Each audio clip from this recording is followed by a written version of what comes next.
Hello and welcome to The Reasons I'm Broke, bringing you the reasons we're broke, ranging from comics, movies, TV, video games, and more. I'm Daniel. And I'm Kelly. And this week's episode has been brought to you by Audible. Sign up today and get a free audiobook download and a 30-day free trial at audibletrial.com/nerdupmedia. There's over 150,000 titles to choose from, all available on your Android device, Kindle, and iPhone. For those of you joining us for the first time, welcome to the Brocat family.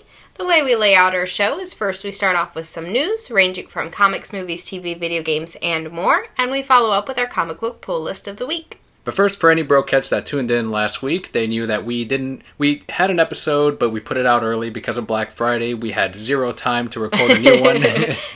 I worked, 60 hours in 5 days? You did. It was not a fun week. But episode 116 is here and on time. How did Black Friday go? Longtime listeners know I work in retail, both in the comic book and video game business. And it was... Actually, we were down from last year. Both places I work at.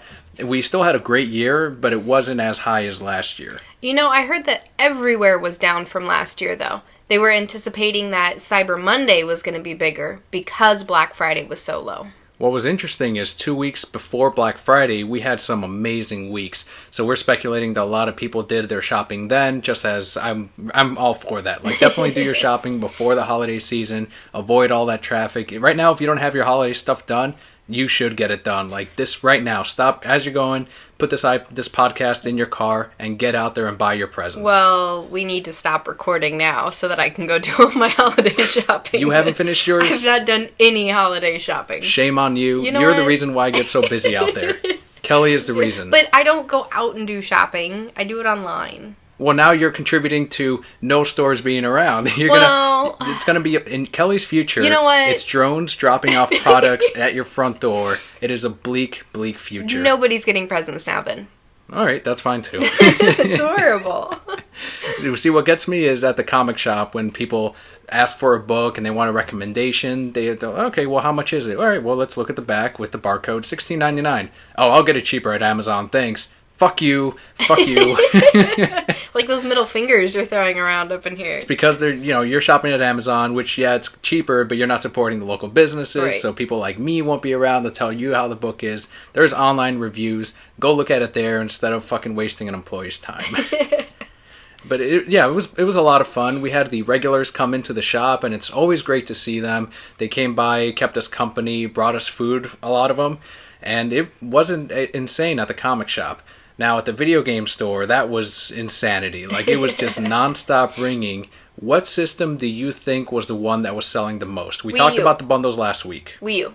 It wasn't the Wii U. It was actually the Xbox One. Really? Xbox One bundles were really selling well, but they were at the better price than the PS4. Right. Sony did not drop the price on the PS4. Instead, they bundled it with a game. Because Sony went, our product's so good, we don't fucking need to drop the price. Well, this holiday season, it turns out the Xbox One may be the better seller. And they needed it because, they didn't have the strongest start. Right now, they're at a solid position, so everyone's sort of winning. Even Wii U with Super Smash Bros., Bayonetta 2, sales are up on everyone's end as far as that goes. That's good. Well, on my Black Friday, hamburgers were the big seller. Chicken sandwiches were runner-up. We were busy, though.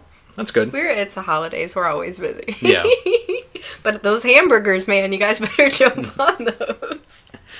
Let us know what you guys picked up, if you picked up anything during this Black Friday sale, if you got any decent deals. If not, right after the holiday season, at the beginning of 2015, there's going to be some amazing deals Always then, are. too.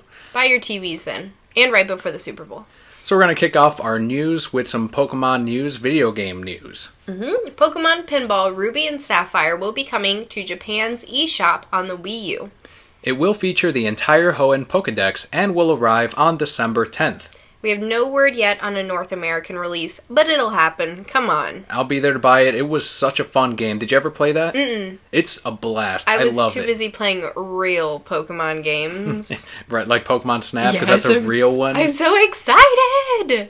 I mean, only true Pokemon fans like Pokemon Snap. You know, someone a couple years ago they took the Pokemon pinball game and they put it on an actual pinball cardboard That's so cool. cabinet, Mm-hmm. and they just made it like it was you're playing the real thing. Like the digital things are all on the screen. It was really cool looking. I used to play space pinball on my computer all the time. Is that like the same thing? But space pinball. You don't remember that space pinball game? Oh, it was great. It was on like the old PCs with Chip's Challenge, but it's called Space Pinball, and you use the little left and right arrows. I was really bad at it, but I played it for a long time. So it's just a pinball game on the PC? Yeah, that's all it is. Something else that released a couple of weeks ago, the Pokemon Puzzle League for the Game Boy Color. It came out on the eShop for the 3DS. And you were playing that last night. I was playing it this morning as well. Clearing the challenges, I beat it on normal mode. Right now I'm stuck on hard mode. I'm on like the 3rd gym, but it gets really difficult. And I thought like you can just unlock the Pokemon by beating certain modes, but it's actually trickier than that. You have to do like 7-line combos before you reach this Pokemon trainer stage. So if you don't do that, you have to restart the challenge if you really want the Pokemon like Pichu or Pikachu. You just start out with the 3 starters and that is it. The rest it's like, well, good luck. Hopefully you can figure it out. But it's really, really fun. It plays well on the 3DS. You can do save states on the console, which makes it a lot easier for someone like me who's like, oh shit, I didn't get that combo. Let me just reload the state and I'm good. Whereas back then you didn't have that. You just kind of turned off your system and started over from the beginning. Oh, I did that so often. Yeah. So I do like the save states that you have now. If you're playing on the Wii or the Wii U, you have that option as well when you're playing the old N64 games, Genesis, all of that. And I'm loving it. My guy is Totodile. Every time you lose one Pokemon when you retry. So I always leave Totodile last, like, all right, this is it. Now I'm really bringing out the big guns. Totodile's here. I haven't actually watched you play this game, but I did hear you playing it, and I'm like, oh, that's from that part of the game. That's from that part of the game. You had your bicycle noise in there. You had, I forget the name, Violet City with the ghost gym leader. Mm-hmm. He was my boyfriend. I always saved next to him because I thought we were in love. So, great music. It sounds like it's a really fun game. We also wanted to touch up on some of the sales as far as Omega Ruby and Alpha Sapphire goes. Some cray-cray statistics, guys. So these games sold 7.7 million copies worldwide. That's a 135% increase compared to Pokemon X and Y's launch. That's crazy, because I remember everybody hating these 2 games. Right. They hated it, so they must have hated it less than they hated X and Y. What's crazy, people have been asking for remakes of Ruby and Sapphire for a while. I was against it. Fuck me, because it sold incredibly well. I really did not expect it to sell better than X and Y. Me either. I'm sure...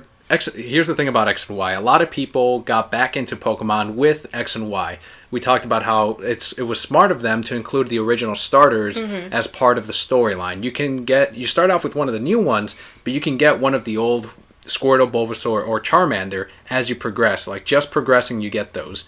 And then when they released Omega and Sapphire and Ruby, Ruby Sapphire, that's when that crowd that jumped into X and Y were like, you know what, let me get the next Pokemon game. So that's what ended up happening. Again, I did not expect that.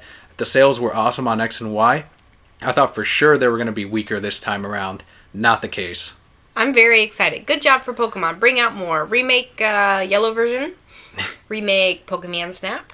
But don't add any new Pokemon. Just make it the old Pokemon.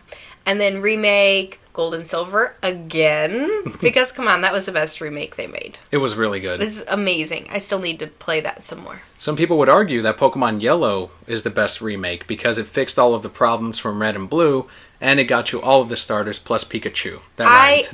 That did not intend that. I consider Yellow version one of the originals, though. That's not a remake for me. Like, I don't consider Crystal a remake. I don't consider Emerald a remake. Okay. It's just one of the originals. So it's just a third of that set. Yes. So they need to recreate Yellow version, all the same old Pokemans. Pikachu needs to follow you around. Let me work in the hotel so I can buy some more clothes, because I did like that from X and Y. But make it with the Soul Silver graphics. And have Pokemon Snap in there, too. There you go. Kelly's perfect Pokemon game! Something else that came out on the eShop this week, Fire Emblem for the Game Boy Advance. You can play that on your Wii U, on the big screen, or on your gamepad. I'm buying that. Can you fall in love? No, that's one of the things that you asked. Can you have babies? You cannot have babies. Do people die when they die? Yes, they die. I don't like this. So you don't like Fire Emblem? I don't know. That's the title of this game. You don't like Fire Emblem. I can say Kelli does not like Fire Emblem. No, you cannot post that. Yes, I can. You can say Kelli does not like this. But you just have to say this, and you can't reference what this means. See, this Fire Emblem, it was the first Fire Emblem to come out in North America. There were several more before that. I think this is Fire Emblem 6, but they just titled it Fire Emblem 1 here in the US. And it had Marth. I don't think it had Roy yet. That was in the next one after that, Sacred Stones. But this was my first Fire Emblem game. I got it when it came out back in the Game Boy Advance. And it was tough. I never actually beat it because your players, if you had a really good fighter and it died in that mission, it was gone. That series is notorious for that.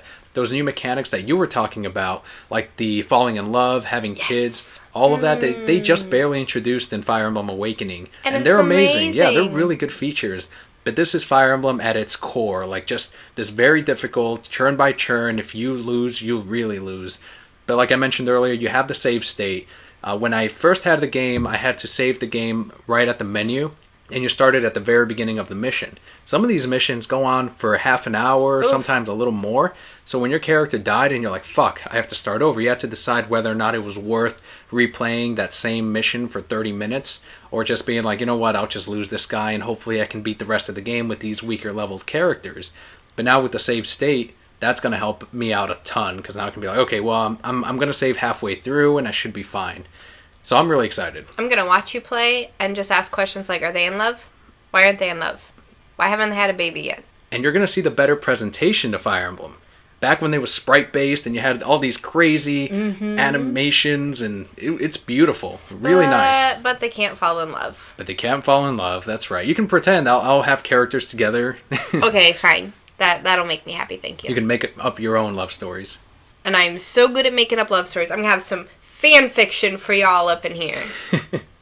Before we move into some Super Smash Bros. News, I beat Bayonetta for the Wii U. Yes, you did, finally. 16 chapters plus the epilogue. Finally. It was a lot of fun. I really liked the game. It's a $30 title technically because it comes with Bayonetta 2 in the combo, and it was well worth it. Like, it was so much fun.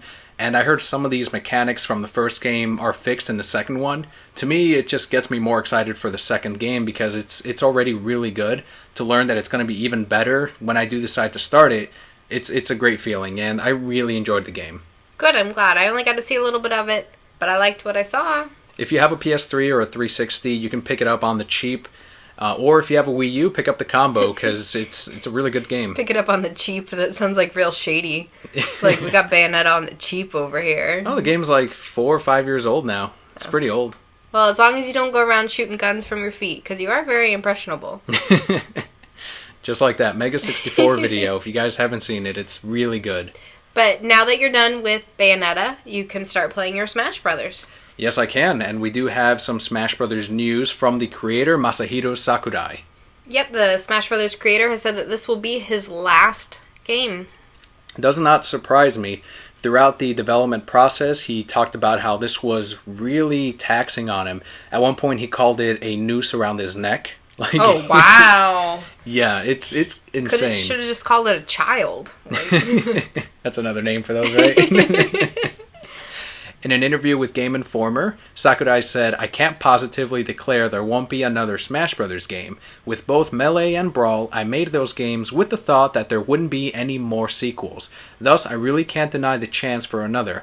However, as for myself, I don't think there will be." There's going to be another one. Of course there's going to be another Smash Bros. Game. It would be stupid if Nintendo didn't make it. It's not going to be as good. Well, we don't know that. Here's the thing. He is the guy that is making these games, trying to make it more accessible for everyone. So something like Melee, which was very technical, there were so many techniques that people discovered, none of that was his intention. That's why Brawl and the new one have been the way they are. A lot slower, floatier. This new one is a move in the right direction, but I think with a new person behind it all, I mean, we could possibly have something more similar to Melee in the future. The reaction from gamers is a big factor as well. He continued with, "In terms of scope and in terms of sheer number of characters, we went beyond our limits long ago. And yet, if we cut the number of fighters or modes in future games, I'm sure there would be complaints." That's a huge factor there. The gamers, what they had to say. I mean, these creators, the developers, they're obviously not deaf to what people are saying, like the death threats, the complaints, all of that. And sure, someone like me who's saying it's not going to be as good as Melee, I don't think any Smash Brothers ever will be. But when, let's say for Subspace Emissary, when they got rid of that compared to Brawl, which initially people didn't like, and now they're saying they miss it, it's those things where they're like, well, we took that away and used that extra time to add more characters, add more stages, put in new modes. And now that it's gone, then people want that, and they want the modes. So he's kind of like, I really can't do any more of this, where I have to add more and fit more to the game, and then at the end of the day, people are just not going to be happy with it anyway. So why continue? I will tell him exactly how to make everyone happy with this game. He can quote me on these words that I'm about to say because they're the truth. So he needs to take out all the characters except for Pokemons. Okay? Only Pokemons. You following me? I am. Only Pokemons. Take out all the stages except for Pokemon stages. But add in some like jungle stages and a cave stage and probably like a river stage. You should add those in. All right. And then instead of fighting, you should take pictures. I hope they make it just so you can stop finding ways to just create a new Pokemon Snap. Even if they made Pokemon Snap 2. This is an obsession. I love Pokemon Snap. Even if they make Pokemon Snap 2, I would find ways to make a third Pokemon Snap. So this is never going to end with you. Never end. Never end. They could be like Pokemon Snap 24. Pokemon Snap could turn into Madden. And I would just every year. I would keep buying them. They could charge me like $50 a year. And I would continue to buy Pokemon Snap. I think once you play it again, it'll calm some of this down. Oh, sir, I'm playing it tonight, and I will beat it in an hour. It's true, you will. And then I will want to play it again. So there you go, Smash Brothers, the last one for Sakurai. We'll see. I mean, he's getting up there, and I wouldn't blame him. Again, if this was the last Smash Brothers, we've had two really good ones. Brawl was alright. And, I mean, that's all we can ask for. We just release Melee on the Virtual Console, and I think that's all they're going to have. But like you said, there will be another Smash. I can see them making the next one just like a home console one and not a handheld. But we'll see. I thought you were going to say they will make another Snap. I'm like, you're damn right they're making another Snap. So, some more video game news. Star Wars and Marvel universes are being considered for Kingdom Hearts 3. This is something that fans have been wondering about and asking for, but now they've actually said, yes, we are considering those worlds for the new Kingdom of Hearts game. No. You don't want those in there? No, I don't. What if they put Frozen in Kingdom Hearts 3? I'm gonna cry. They're gonna put Frozen in Kingdom Hearts 3. They need to not put Frozen in Kingdom Hearts 3. Why don't you want Frozen? Because they just need to let it go.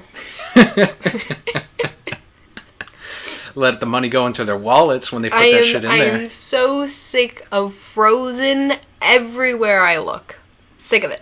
Sick of it. You know what I'm sick of? Kingdom Hearts. That is everywhere I look. All the games, all the books, and people asking for it and demanding for the next one. Get out of my house. Get out of my house. I said Kingdom Hearts. I didn't say Pokemon Snap. Get out of my house. That's my other favorite game. Which one? The first one? All of them. Now get out all of my house. All of them, even 358/2? Yeah, sure. Even the other Game Boy Color one? Yeah, sure. No, you're lying.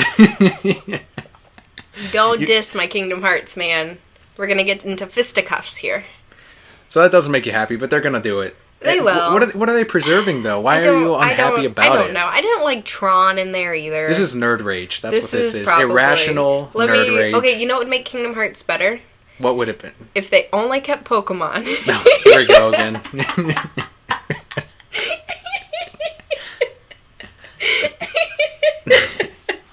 Oh, I'm hilarious. I crack myself up.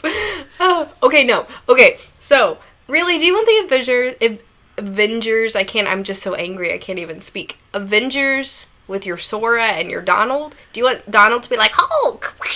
If Donald can beat up the Hulk, yes, put that in there. No, they're going to be fighting with them. They'll be fighting like an evil elf or something. Well, maybe you'll be able to swap them out like you could in the other Kingdom Hearts games. You don't have to use, say, the character from that world. You can just use Goofy and Donald the whole time. But they'll still be... I don't know. I don't know. I'm going to play it, and I'm going to like it, and I'll probably complain, like, this was really weird. Because, for real, should Pirates of the Caribbean have been in the second one? That looked awful. No. Like, those real-looking people. Exactly. And this is going to look awful, too. And when they put Frozen in there, that's going to be pretty bad, too. But what if they look like... Okay, were you against them using the Pixar characters for Kingdom Hearts 2 when they put them in there? Like the Toy Story and... When was Toy Story in there? They had them as summons. Oh, I never summoned anything.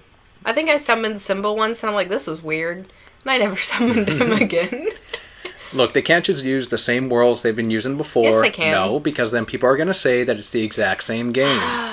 This is why they can never win, because you have those people, you have Kelly's... You leave Kelly's alone. And you have self-righteous Danimal here, who's just... Like, let them do what they want. It's about the money. You're going to play it anyway. I am going to play it anyway. Game developers, stay behind me. I will defend you. I want, like, more Hollow Bastion, because that was my favorite place ever. It'll be there. I'm sure it'll be there. No problem. But the co-director and game designer, Tai Yasu, did go on to say, I can't go into specifics, but there's a lot of new Disney stuff, and we have our plates full. That's true. If you think about all the Disney movies that they've made since Kingdom Hearts 2, it's a ton of shit.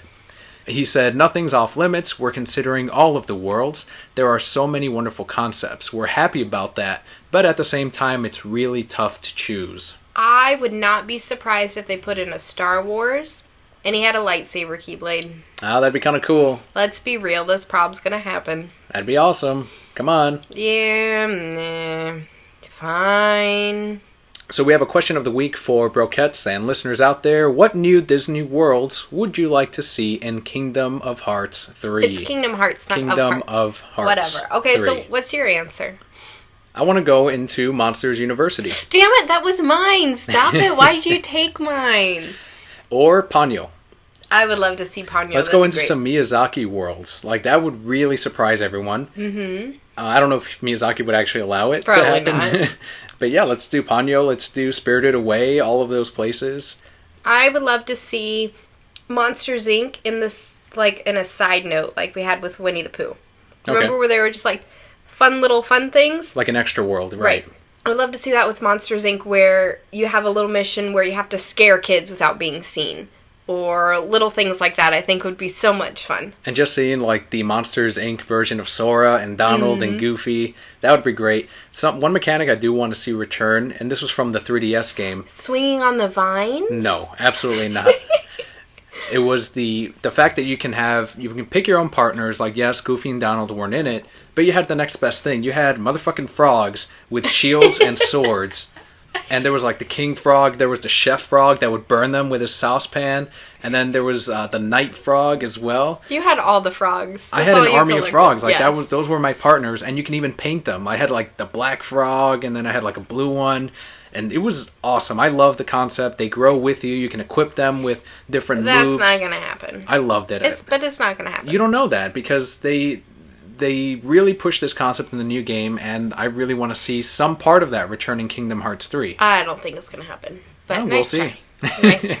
So the next pack of DLC for LEGO Batman 3 has been revealed. Surprise, surprise, it is Suicide Squad. Don't sound so sad when you announce that. Well, I'm not sad. Surprise. It's all coordinated with everything they announce. It's called The Squad in LEGO Batman 3. That I thought was interesting because they already have a name that they don't have to use the word suicide for. In a game for kids, alright, I understand, don't call them Suicide Squad, it's Task Force X. But they just call them the Squad here. That works. They're like, close enough. You know you have a name already. Oh, we do? Well, alright, too late. But they're trying to tie it in with the Suicide Squad. So when kids hear the Suicide Squad movie next year, they're going to be like, oh, that's the Squad from the video game. They're smart. And maybe by then they'll be old enough to see it, or parents will be like, yeah, let's go see it anyway. So who does the Squad consist of? It will consist of Deadshot, Harley Quinn, Deathstroke, Captain Boomerang, El Diablo, Amanda Waller, and more. So not only the people from the upcoming movie, which we're going to talk about, but some of the ones from the comic books, like Deathstroke. And I want to play as Amanda Waller, and it is Tubbins Amanda Waller. Yes, it is. They're going to have to get a really big Lego. True Amanda Waller. Put two Legos together. They just took the same perspective, the dimensions for Kevin Smith's Lego, and they just Made that onto Amanda Waller. That's so funny. Who is El Diablo? I'm not sure. I didn't read Suicide Squad or any of those other books. They appeared in the Justice League cartoon a couple of times, Ooh, Task Force X. But El Diablo, I'm not entirely sure. That's when you go, that's the devil, Kelly. The Christian character from... Learn some Spanish. He's actually a part of the squad. So this pack is going to be $2.99 if you just want the squad pack. Not bad. Or you can get the season pass for how much? $14.99. So that is 6 packs in the season pass, $2.99 each, or all of it for $15. So if you bought it all separately, it'd be $18. Right. So you save about $3. Mm-hmm. It's like buy 5 get 1 free. And the squad pack will release in spring 2015, so just a couple of months away. So back onto the Disney track, they did release a teaser trailer for Star Wars: The Force Awakens. Yeah, this is a bit of our huge movie news. All over the internet, wherever you work, people were talking about the new Star Wars trailer. Just a teaser, remember that? The film releases December 2015. Mm-hmm. We both saw it. Yep. Our thoughts? My thoughts are this is a crazy new world. Black people and women doing things. Racist. And sexist. Yes. If you had mentioned robots, I would have said speciesist. And robots rolling around like they own the place. There were a ton of racist comments I heard on the internet and in person. I'm not big on... Oh, and religious. They had that upside down cross saber in them too. Yeah. Have you seen the one where they have that guy and then they Photoshop Jesus with another lightsaber? Yeah, that was great. All over the internet. I'm not a huge Star Wars fan. I think it looks like it's going to have the feel of the older movies, which is great because they were big and that's what people loved about them. Sure. So, would I like to see it? Sure. It's a teaser trailer. I mean, I don't really know what's going to happen. Something with the Force and it awakens or something. I don't know. Yeah, the Star Wars movies have been pretty good. I'm more of a Star Trek person. There's no reason you can't like both. I think what I took the most out of this is that this is under a new director. The Star Wars movies have had a couple. I think it was Lucas, and again, I'm not big on Star Wars, so I'm not entirely sure who the other director was, but he did The Empire Strikes Back, which for a lot of people was the best one of the entire series. And now that we have J.J. Abrams on here, you see that he is doing something, like it feels like the older movies, but there's like a twist to it. Right. Some of the shots are very different. The older Star Wars movies, they were more traditional in their filmmaking. The camera tended to stay still for a little while, more like a play. And this one, it's way more dynamic, and it has some of the old stuff. Like that shot of the X-Wings over the water looked gorgeous. I love that. The Millennium Falcon, the way the camera followed the ship around, I thought that was really cool. And, you know, you have new stuff now, like the new lightsabers. And women driving. I'm sure that happened a couple times in the old Star Wars movies. I really don't think it did. I think it's cool. I think it did its job. It got people talking about it. That's what you want out of your trailer. And a lot of Star Wars fans are excited for it. My favorite part was this got released like a day before they wanted it to. So everybody on Facebook is like, look, the teaser! And every time I'd click it, it'd be gone. Mm-hmm. And I'm like, just release it. And the next day they're like, look at this teaser! I'm like, okay. They're like, might as well. Mm-hmm. Same thing happened with the Avengers 2 trailer. Yep. I do have a story to tell with the teaser. Mm-hmm. When I was at the shop, guy came in, asked for Star Wars merchandise. Oh, sure. Well, we got a lot of the books. We've got a couple of the figures here. Well, no. From the new movie, The Force Awakens. I'm like, they just put out the teaser this week, dude. He's like, well, I know, but I mean, it comes out next year. Don't they have stuff out now? No, they don't. Because if they start making figurines now, it's going to leak and people are going to start seeing the new characters. We've seen this in the past. That's why they don't make that shit until later. Not when they just barely released the teaser. Well, I know, but I just wanted to buy some of that stuff. All right. Well, and then wait 6 months. Yeah. And then he started off the next sentence with the following. I don't want to sound racist, but I was like, fuck. God damn it. I know exactly what he's going to fucking talk about. Robots. he said, Black Stormtrooper, come on. I mean, I don't know a lot about Star Wars, but I don't think there were Black Stormtroopers. And I was immediately like, fuck you, fuck you, fuck you, fuck you, fuck you. Just immediate anger. And I'm like, okay, look, I'm not big on Star Wars either. But I know this much. The first couple of batches, sure, they were the clones and whatnot. But then after that, according to Star Wars lore, they started recruiting people. And this was way before they released this teaser. One, you don't know that this isn't someone that's undercover again, like in the other movies. Two, they don't all look like Jango Fett or whatever the fuck. They're different people on there now. And another customer that was just listening, he said, yeah, it's true. You can look it up on Wikipedia. And he goes, well, the thing about Wikipedia is that anyone can edit it. And I was like, well, he said Wikipedia. It's actually different. There are sources and everything. Actually, there are sources in Wikipedia too. And he goes, well, I know, but still. Ugh. And then he stopped at that, and the customer goes, but still, you just want to be wrong at it? And then I was like, oh, well, I'm going to let him handle this, and I walked off. Good for that customer. I like him. It was hilarious. Get him on the show. It was funny. And you're going to see a lot of those comments online, too. But still. I don't want to sound racist, but I'm about to say something racist. That's what that equals to me when they say that. That's not a defense when you say, I don't want to sound racist. No, that's just like okay, this is going to be racist. Let the fucking stormtroopers be, whatever. Even if it wasn't a part of Star Wars lore that they're not all clones anymore, who gives a shit? You still don't know that these are all...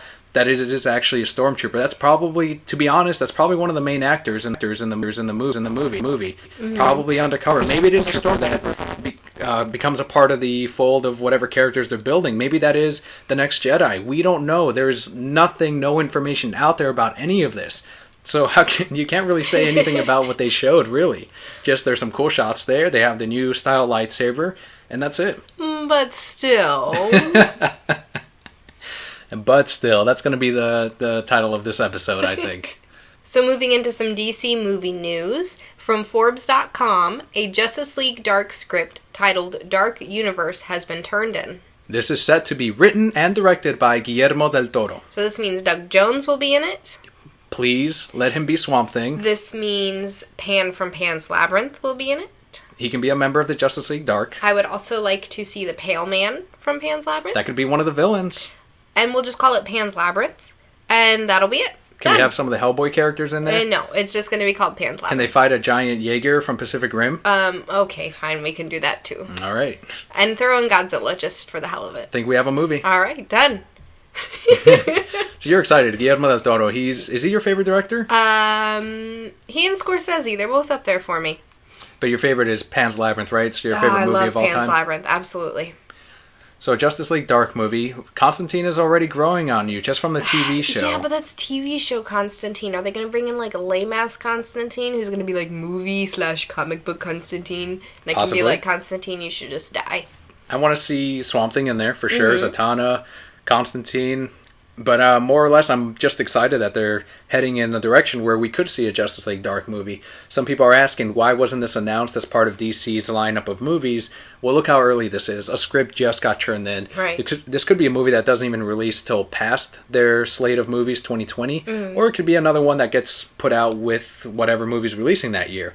It's too early to tell. There could be some shifting in dates and movies. Maybe this replaces whatever got announced and that gets pushed back. We don't know, but... Guillermo del Toro's attached, and that gets us really excited. Oh, yeah. Always. Always.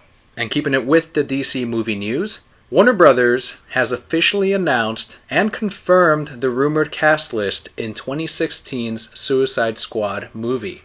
So, we already knew it will be directed by David Ayer, who has done End of Watch and The Fast and Furious. Yep, the first Fast and Furious. Yes. Because there's a couple of them that are called... There's Fast and Furious, there's... The Fast and the Furious, and I think there's a near one like... I'm going to make The Fast and The Furious. DA? DA, yes. And just add that to it. So it is that director. We knew all about this. Who are the characters? We're going to talk about what we think, who they could have put instead, or which ones we're happy or unhappy about. First up, we have up-and-coming actress Cara Delevingne, who will play Enchantress.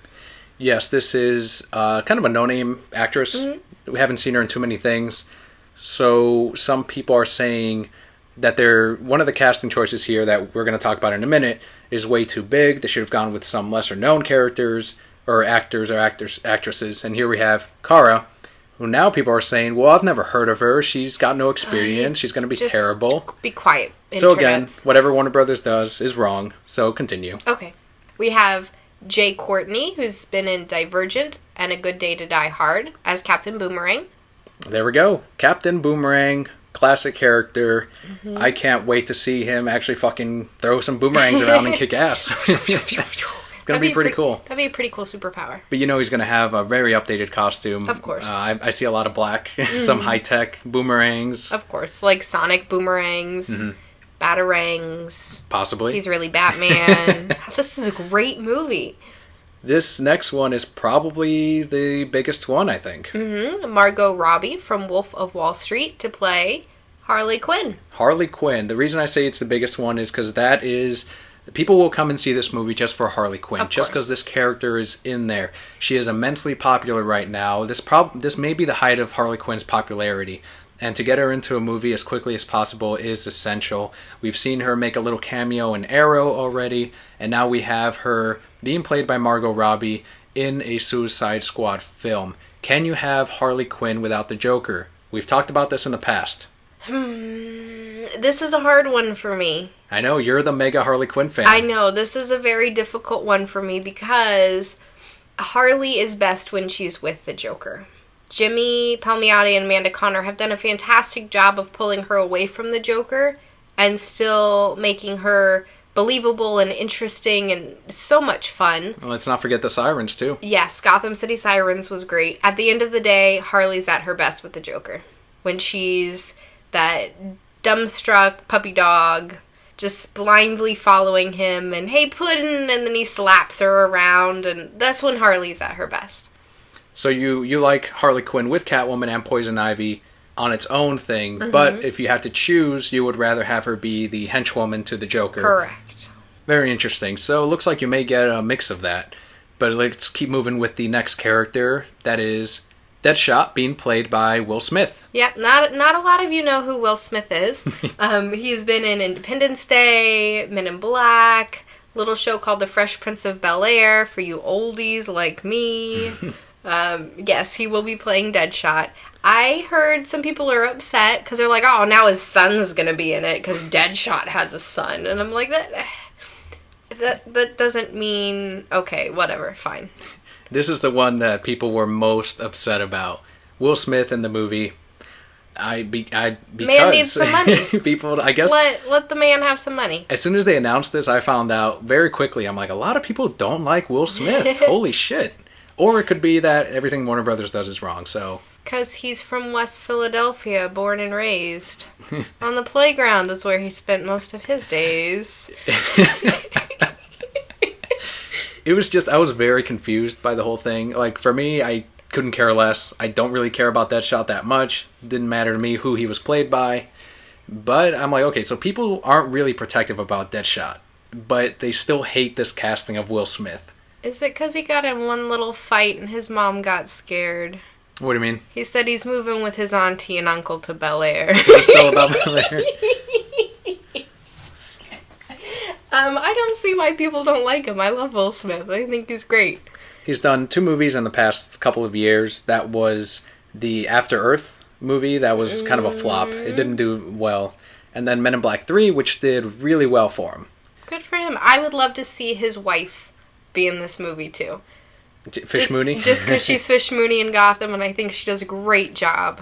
Very good actress, yeah. And so is Will Smith. He's a really good actor. We'll see what he does with Deadshot. I think the fact that he kind of had his most recent movie was a bit of a flop, it sort of helps him to be in a movie where he is not exactly just a front runner. It's more of a collaboration of characters. So it's going to be interesting to see what he does with it and how that dynamic is going to be changed with a character like this. You have a mix of actors and characters here that everyone sort of can pick out and be like, okay, I really like this, I'm not so happy with this, or I really enjoy this character, I'm glad, I don't really know the rest. So that's, I think, what's going to work about Suicide Squad. But that's not the whole casting, or even the biggest one with the characters. Exactly. Next up is Tom Hardy. So we know him from The Dark Knight Rises And Bronson. Bronson was awesome. If you haven't seen it, it's on Netflix. Oh, is that where his things is flopping around? Yes, you can see Tom Hardy's penis if you go on Netflix and watch Bronson.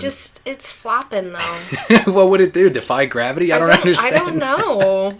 He will play Rick Flag in the movie. Who's Rick Flag? It's sort of a side character for Amanda Waller. Very similar. I'm trying to think of, say, who's Wonder Woman's love interest? You know, that man. In Justice League of America. I don't even care. Trevor? Right, Trevor. Yep. Yes. It's something very similar to that in this movie. It could be that maybe he is something bigger. I don't know. It could be just a false casting. We don't know. But Tom Hardy is a great actor. Mm-hmm. We saw him in The Dark Knight Rises. Again, Bronson. He's got a good range as far as what he can do. Hopefully he keeps his clothes on and there's no bits flying around. Would you say Tom Hardy is probably the second biggest casting in this, as far as actors go? I would give him the third. Third, right behind the next one here? Mm-hmm. That is Jared Leto, known for Requiem for a Dream, directed by Darren Aronofsky, my favorite director. And then more recently, he was in Mr. Nobody. If you go on Netflix, it is on there. You can check it out. He is playing the Joker. Mr. J! So the Joker is in this. I have said I think it's too early to put the Joker in a film. I think they should have kind of let the character go for a couple years, wait until, I don't know, at least 10 years. At least 10 years? Yeah. How many years has it been, there's tons of characters you can use. It's been a lot of years already. They did get Jared Leto. But it's been a lot of years. How many years has it been? Yeah. He also died, though. The death is... people are still talking about Heath Ledger as the Joker. And he did people a good job. People are saying it's going to be the best Joker of all time. Because that he died. That's why they say that. He was legitimately a good, very different Joker. He was a great Joker, but we haven't seen Jared Leto's Joker. Very true. And I think Jared Leto, because Heath Ledger did his own thing, really made it his own, and passed away, they're gonna want to do something vastly different with this Joker. I could see this Joker as being less crazy and more calculated, which I think is the direction they're gonna move in. Visually, I think they're going to go with the more traditional makeup. Not the scars or the crazy hair. Mm-hmm. It's going to be the short hair with the very clean makeup like in the comics or in the Arkham games. And it'll be kind of interesting to see them go back to the traditional look of the character. Right. I think Heath Ledger's Joker was great. He was scary because he was unpredictable. I think they will try and make this Joker terrifying because of just... cold and calculated, kind of what they go in with the comics, where he's just ruthless. And you don't know what he's going to do. Exactly. Yeah. But it's not a chaos. You don't know what he's going to do. Does that make sense? Like you said, more calculated. Right. Well, that was the crazy thing about the Dark Knight Joker, is he was extremely calculated in his chaos, and that was sort of the lie that he gave Harvey Dent. It's not really chaotic. He knew exactly what he was doing, and it was all very precise. But I see exactly what you're saying. More obviously calculated than what they've done in the past. I did put up a clip from American Psycho.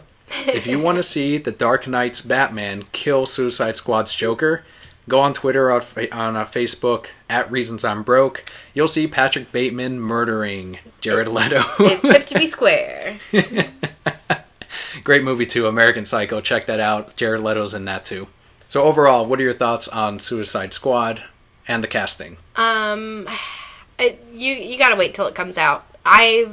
Harley Quinn is what scares me the most, because I love that character so much, and because it's gonna be tough for me to see a different rendition of her, because she's been kind of the same throughout this whole time. Like, they vary from her a little bit, and every time they vary from that Deanie personality, it bothers me.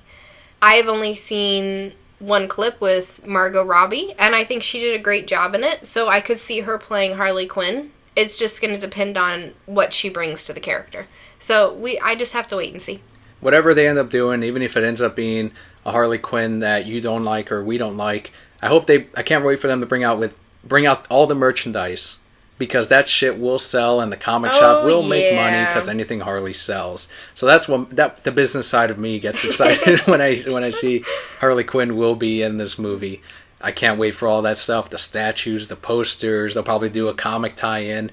All of it, put Harley in it, I'll sell the shit out of it. Let's have it. This movie will begin filming April 2015 in Toronto. And it is set for release August 6th, 2016. Same year as Batman v Superman. Mm-hmm.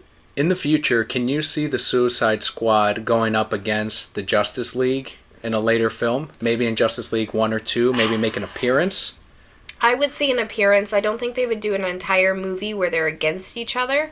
I would see more a movie where they begin to be against each other and then have to team up to fight a greater threat. Like Darkseid? Yeah. That'd be cool. That would sell. That'd be really cool. That would sell more money than they're just going to fight each other, because ultimately Batman's going to win. Something similar. It's happened many times in the comics, but in Justice League Unlimited, when you had Darkseid going nuts and taking over Earth, and then you had the villain say, "This is our home too. Let us defend it." Exactly. It'd be great to see something like that in live action on the big screen, especially if Suicide Squad ends up being something that people really enjoy. Mm-hmm. Last bit of news that I don't have down in our notes, but we talked about it earlier this week. The Dark Knight series, the comic book series from Frank Miller, everyone knows about it. It's what they're taking a lot of ideas from in Batman v Superman. There's going to be a part 3. Mm-hmm. There's really no date yet. They just barely announced it, but Frank Miller will be collaborating with Scott Snyder. I want Frank Miller to be like, they're taking my ideas. I have to put out something else. I'm happy that he's involved in some way, even though I think Frank Miller's best work is definitely behind him. It's good to see that he at least is willing to collaborate with one of Batman's hottest writers right now, the hottest writer, that's Scott Snyder, and do something, revisit that universe that he created so long ago. The premise to this is going to be that Carrie Kelly, an elderly Carrie Kelly, is getting Gotham ready for a new Batman, someone to protect the city. I think that is so awesome. I can't wait to read it. That sounds like a great premise. So far, Scott Snyder has said that they're going to go one of two directions.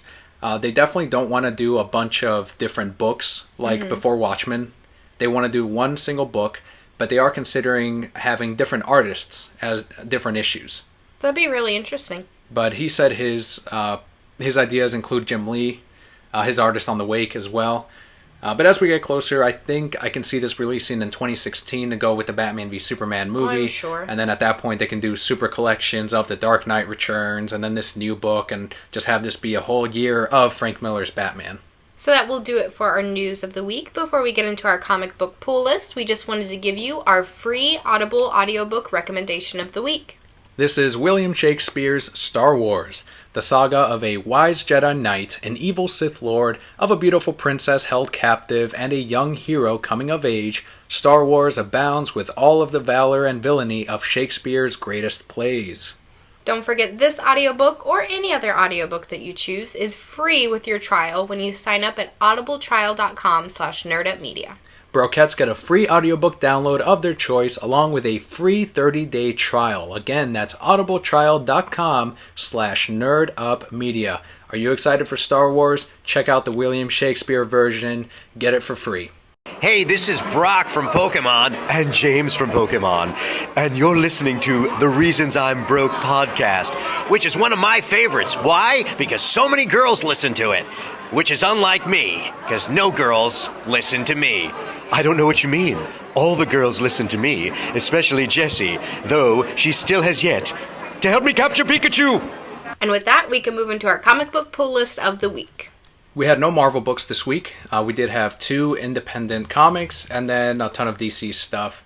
So the first one being Adventure Time number 34, written by Ryan North and Kat Ley, with art by Shelley Pereline, Braden Lamb, and Kat Ley. This is finishing up the arc with the nematode? Yeah, it's like nematoid. Nematoid. The thing that keeps stealing Finn's memories because they're super yummy. We, in the last issue, had jumped way into the future with Old Man Finn, and it all comes full circle, and it was still so much fun. This entire arc has been so much fun. Yeah, it's been really good. I don't think Ryan North is doing the next arc of Adventure Time, but it is good to see that this is probably one of the better arcs that they've done so far. They included Ice King in there. It's the same author that did one of our favorite Ice King stories. That was so good. And here you pretty much get the definite answer, the confirmation that there is definitely something between Bubblegum and Marceline. Oh yeah, we've known for like a while. But as far as the solution for how the villain sort of gets his own solution as well, Do you think it had a good wrap-up? Can Ryan North end a story? I think so. I thought the ending was so clever and so much fun. And when we got to it, I'm just like, yeah, tell me more. I want to. What did he do? Like, I was really into it also. I think if I were a villain, I'd be that villain. Yeah, it was great. This is one of the better stories that's going to be included in a trade paperback and the hardcover in the future. But if you do want to jump into Adventure Time, number 35 is the next month's. You can jump right in. It'll be the start of an arc. And also, don't forget that the other miniseries for Adventure Time is called Adventure Time Presents Marceline Gone Adrift. It's a story focusing on Princess Bubblegum and Marceline. BFFs no more, because they're GFFs. Girlfriends Forever? Yeah. Our next book is called Capture Creatures, number 1. This is written by Frank Gibson with art by Becky Dreystadt, and colorist is Tracy Liang. So this is the Pokemon parody. Pretty much Pokemans. But it follows more the anime than it does the video game. It's very story-based, more so than I thought it was going to open with the world of Capture Creatures. Right. Are you a boy or a girl? but it didn't. It takes place in what seems to be a futuristic world where everything's destroyed and nobody really knows what nature is. So as they're rebuilding these things, they're discovering these new capture creatures. Right. Yeah, it's really cool. I do like that they didn't just do, well, this is Pokemon, but we're replacing it with our own versions of it. It takes some ideas from it, and if you like Pokemon, you're going to enjoy the story. But then they're also creating their own world with it, and that's what I appreciated out of this, and that's really what I wanted out of Capture Creatures. This is an ongoing story. The way they're setting up everything in the comic, this could go on for years, because while it does move slowly, it gives us so much information, and the art is beautiful. And I do like the original creatures that they have created so far with the comic.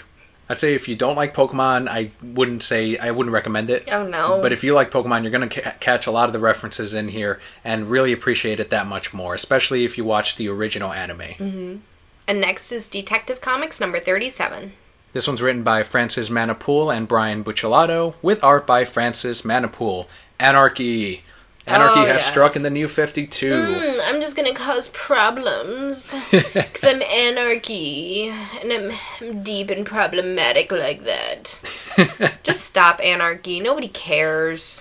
This book had my favorite art of the entire week. Like, it's gorgeous. Francis Manapool, I'm glad he's back. We had a great story with the past 2 issues with the terrorist in Gotham, but this is the start of a new arc with number 37. Francis Manapool had his 2-month break, and it shows that everything looks beautiful. There's an appearance by the Mad Hatter in there. I love it. I really enjoyed this comic. This your pick of the week? It is not, actually. I had a different book that was my pick of the week. Interesting. Very close, though. Close second. It was good. Harvey Bullock was like a doo-dum, though. I love Harvey Bullock. I love that he was in here. He was such a doo-dum. I love the subtle love story between him and the other cop. Oh, yeah. They're totes together, man. But yes, he needs to trust Batman more. Yes. But then again, it wouldn't be Bullock if he trusted Batman.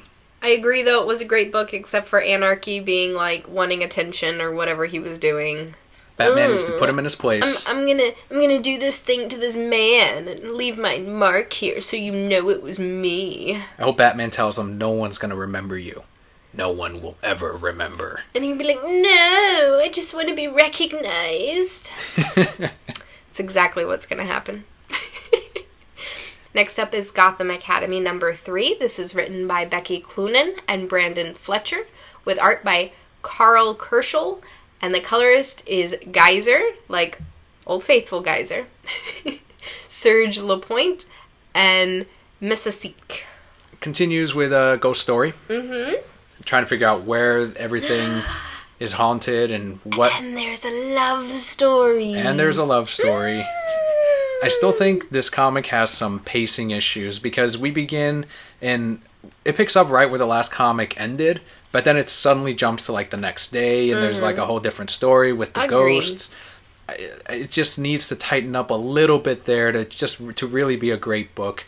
Otherwise, I'm still enjoying the art a lot. I'm liking that they're introducing new characters little by little. The relationship between the students, you're seeing that some of them are going to become friends, some of them are going to grow apart and become enemies, and that's really good. But just the plot a little better. Well, I like the teen angst. because you got her and Kyle, and they're totes in love still, but... We find out more about them. Exactly. I love that this is tying in with other books, too. One of ours from last week that we didn't get to cover. Right, Arkham Manor, yes. So that's a lot of fun that, they're tying that into other things so that everything's going to make sense in the end. But I totally agree, they do need to tighten up just a little bit. I still think it was better than the last issue that we had, but not as good as the first issue. Yeah, definitely agree. Next is Grayson number 5, written by Tim Seeley and Tom King, art by Mikkel J. Nin, and colors by Jeremy Cox. I loved this one. Yeah, number 4 was great, and number 5 was even better. Number 5 was great. There's not a lot that happens in this book, but so much happens in this book. You get to learn a lot about Grayson as a character. You can see where Batman's influence kind of comes in on him. Right. But beyond that, it's who he is as a person. Yes. And that nothing else matters but this mission at hand. This is a great opportunity in the Grayson story, and for the fans out there, in which you find out what he really is made of. Like, we've seen him reach near death in the past, but never at a pace this slow, where you can really take your time with the character and find out what is going on in his head, how he's going to treat other people if his life is threatened. And it's all really good stuff. I'm not the biggest Nightwing fan, but this was amazing. Like, I could appreciate what they were doing with the character, with the desert, with the baby, all of it. I think this might actually be my pick of the week. It's my pick of the week as well. It was really? The world's going to end now. I rarely pick a Grayson book as my pick of the week, but I did it last time when number 4 came out and number 5. At one point, this book was on the chopping block, and it's safely back in our subscription for sure. They heard our podcast, they're like, guys, we got to pick it up. They're gonna stop picking up our book. We need to That's exactly what happened. Get out some better stuff. They definitely care what we say about it. But yes, very good book. Both of our picks of the week. Something related to Nightwing. Greg Capullo did put up a sketch of Nightwing with a ponytail. Now, we don't know if this is going to be a flashback thing for the Batman series that's coming up, or maybe Nightwing is returning. His tweet did say, ladies, he's back. First thing you said, his mullet's back! That's what I was thinking. Like, yeah, oh shit, yes. You were so excited. So we'll see. I hope he's back. Then the Bat family can be mad at Batman again. I didn't expect Grayson to last too long. Just a little deviation with the character, do something new with him, and then have him back as Nightwing, because that's really what people really enjoy out of the character. Grayson fans are going to follow him wherever he goes. That's why this is continuing. But Nightwing, of course, will return, and much sooner, not even sooner than we expected. It's about a year, probably. Yeah. Our next book is Secret 6, number 1. This is written by the lovely Gail Simone, with art by Ken Lashley, and the colorist is Jason Wright. The movement ended. We need our Gail Simone fix. Red Sonja's great for that, but now we have another, Secret 6. Also Batgirl, with her entire run on that ended. Obviously, she was going to be working on something. Fans are huge on Secret 6. Very, very passionate group. They're going to start reprinting a lot of the older trades where Bane was involved. Hopefully we see him make an appearance in the Secret 6. But mainly, this has one of your favorite new characters in the New 52. You cosplayed as her. That is Strix, the Talon. Yes. So excited to see her in this. She has one of the best lines ever. She doesn't even speak, and it's the best line. Right. I really like what she did with this, though. She set up the characters great, even though you don't see a lot of each of them, because there are, a good number of characters. It's not just one. Set up a great scenario. We're going to get to see them work together right off the bat. She does a great job. She always does a great job. The art was very reminiscent of one of my favorite artists, Guillaume March. Reminded me a lot of that. Yeah. But it's a little more chaotic and really nice. Also, the Secret 6 in this, if you're a fan of the older series, it's not going to be the exact same cast. In fact, some of them are going to be vastly different, like Catman. It's a new take on that character. But it is Gail Simone, so you do have very similar interactions with all of them, and it's going to be great to see these oddball people and characters work together to try to get out of this situation. You even have murderers like the ventriloquist as a part of the Secret 6. That's going to be fun. Some strong female characters in there. Oh yeah, she's definitely a strong female character. Strix, I love her. Yes. If anything, I I'm willing to read this just for her. It's as long as she has a little bit in each book, and I'll grow to like these other characters as well. Ventriloquist especially. Hopefully Gail can do something more with her than she did in Batgirl. I didn't feel there was enough development on her end, Agreed. Unfortunately. We prefer the older Ventriloquist, the classic, or even the newer one that Paul Dini created. But this, as long as she has time now to make her really interesting, that's good. Final book this week is Sinestro number 7, which is actually Godhead Act 2, Part 5, part of the bigger Lantern arc and story going on right now. It's written by Cullen Bunn, art by Rags Morales and Geraldo Borges, and the colors are by Jason Wright. This is Sinestro trying to get some and putting people in their place. Yes, it is. He's like, I just wanted to see what you could do with your god powers. You interest me. You come over to my place later. I don't need you, but you will come to me. I love Sinestro. He's so cool. This book is, and we're only picking up the Sinestro parts. We're not reading the whole Godhead arc. But a lot of fighting between the Lantern Corps. You see betrayal at the end. You see Sinestro like, everything's cool. I got this, bros. Sinestro being Sinestro, and that's why we pick up this book. Normally we don't like when we get like a part of a bigger story when they cross it over. We prefer if they keep it either at its own title, like Forever Evil, or if they keep it to one book. Like, let's say Death of the Family was just in the Batman series. But if you weren't reading Death of the Family and they did that Nightwing tie-in with Death of the Family or Batman and Robin, you'd kind of be like, what the hell's going on? And it kind of sucks because you're paying for a part of a story that you're not reading. But with Sinestro number 6 last month was an awesome standalone story and gave you great Sinestro moments, even though we're not reading Godhead. Same thing happens in number 7. There's a lot of good stuff here. The comic stands on its own, and it almost gets me interested to see what's going to happen with Godhead and how Sinestro is actually influencing those events. Sinestro's gonna get some. That's what's gonna happen. Yes, he will. She cannot stand and resist his charms. No one can resist Sinestro's charms. There's a really good interaction here between your favorite Green Lantern and mine. Yes, Jon Stewart. And then Sinestro. Like, it's really awesome. Yep, it is great. I'm excited to see what happens at the next one. Even though we're skipping around, like you said, I don't feel lost. I guess your Jon Stewart isn't so great next to Just Sinestro, is he? Stop. Jon Stewart can do what he wants. He's inefficient by not using fear. He uses will, which is badass. But it's wasteful. Wastes time. Okay, Sinestro. He was awesome. This is awesome. So I loved it. Would you say, let's see, did we have a pass of the week, I really? don't think I had one. I guess I would say capture creatures if you don't read Pokemon. Yes. We're biased because we do enjoy the Pokemon games, books, all of that. But otherwise, yeah, none of these books, they were all really good. Yeah, both of our pick of the week was Grayson number 5. Yeah, we want to thank all of the listeners out there, especially this past week. We've had a lot of downloads. Last month we almost doubled our numbers. Oh, wow. And this month, it looks like we will beat out November's downloads. So big thank you to all of you out there listening, to the new people listening to the show, and to the Brokettes spreading the word and letting other people know about Nerd Up Media and the reasons I'm broke. If you guys listen to us through iTunes, please leave a comment, a rating, a review. It helps other people find us. Yeah, it keeps people listening, helps our ratings, and put us up on the boards. Also on Stitcher, you can leave a star download or a comment download. Usually you can do both with just one click. Really easy. Takes maybe a minute. You can find the link to that at nerdupmedia.com. While you're there, you can check out our other shows from the Nerd Up Media Network.